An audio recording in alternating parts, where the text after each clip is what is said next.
Hi, Mi! Share ko lang itong face paint ni Luna. Alam niyo, ang galing nang nag-paint nito. Napaka-steady ng kamay niya.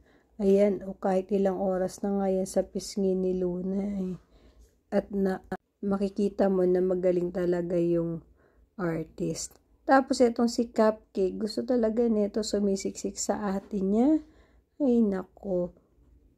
Di na mapakali. Yan, gusto lang siksik na siksik kahit saan. Ayan, nagmask lang kasi siya kaya medyo nagbablurry na ng onti yung paint. Pero no, fresh na fresh yan. Grabe, ang ganda. May pag-glittery effect pa.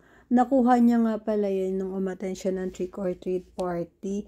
And ayaw niya nga ipabura kasi ipapakita niya daw sa lolo't lola niya. O, diba? Mula noon hanggang ngayon, gustong-gusto niya talaga yung pinipintan siya sa mukha. Yun lang. Ingat!